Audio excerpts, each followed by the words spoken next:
لله رب العالمين والصلاة والسلام على سيدنا محمد وعلى أهل بيته الطاهرين الطيبين المعصومين. صلوا على محمد وآل محمد.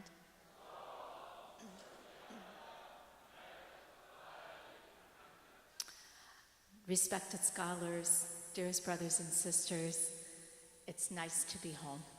Alhamdulillah. This is the first time I'm speaking publicly in 2 years. And so I feel it's very appropriate on the day of our beloved Imam's birthday to begin, again, the spiritual journey of sharing thoughts and just visions and love of Islam with our beautiful congregation. I congratulate each and every one of you on the birth of our Imam, but I also congratulate you on having this beautiful home. And inshallah, together as a congregation, we will love each other and protect each other.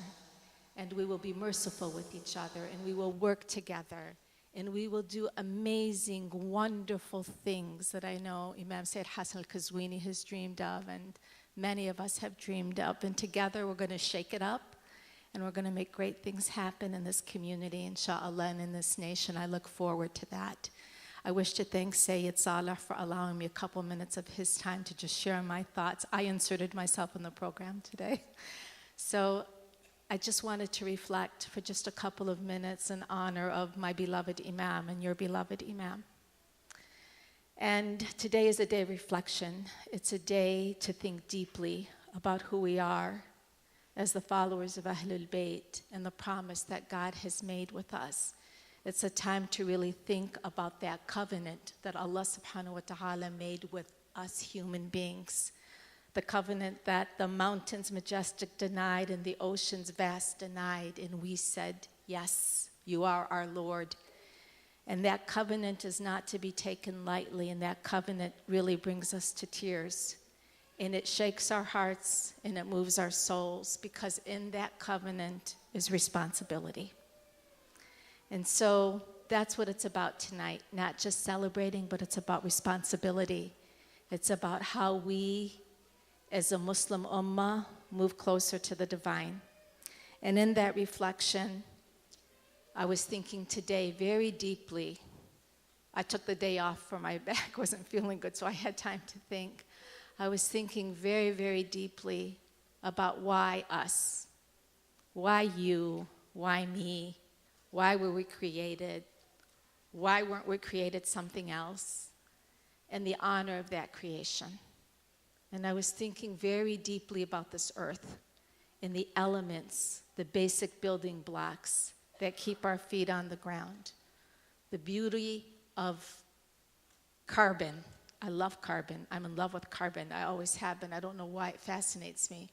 And hydrogen and oxygen and these building blocks that keep our physical selves alive. We were created for worship. The Quran tells us that we were created for worship. We were created to stand and to bend and to do sujood because we were created for worship. And everything in this universe and everything on this earth was created to sustain us so that we could worship this one Lord. And all of it goes back to that covenant. But Allah's promise is bigger and greater than ours. And just like He gave us physical elements of carbon and oxygen and hydrogen so our bodies survive, make no mistake, He gave us spiritual building blocks too. And those spiritual building blocks are our messengers and our prophets in the scriptures. And just like He placed the orbit on earth and in the universe, He placed us in a spiritual orbit around the Kaaba. These are things we should think about very deeply. We should reflect on these things. And as I was reflecting today as well, I was thinking about Isa alayhi salam.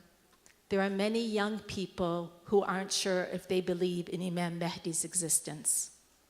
Even if you're Shia, you're not sure if he really exists. You wonder, is what they're saying really true? I was one of those who wondered, so you're not alone. And so I'm here to tell you that I do believe that he must exist, because in God's great equation, in God's love and mercy, and in the covenant, it's impossible that God would leave this earth and leave us, his greatest creation, without his mercy manifested on earth. It's impossible. So the equation works. And just like Allah subhanahu wa ta'ala ascended Isa, he can hide Imam Mahdi. That's easy for God to do. And just because we cannot see him, we can feel him.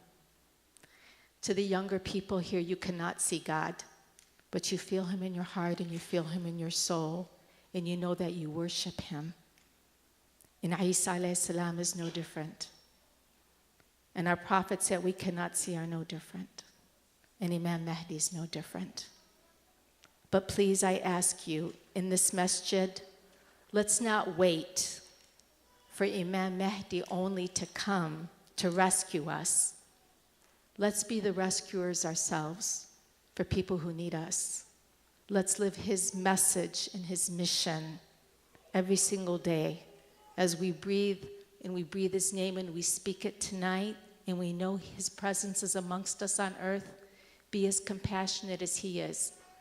Be what he wants us to be while we wait for our beloved Imam. Assalamu alaikum wa rahmatullah.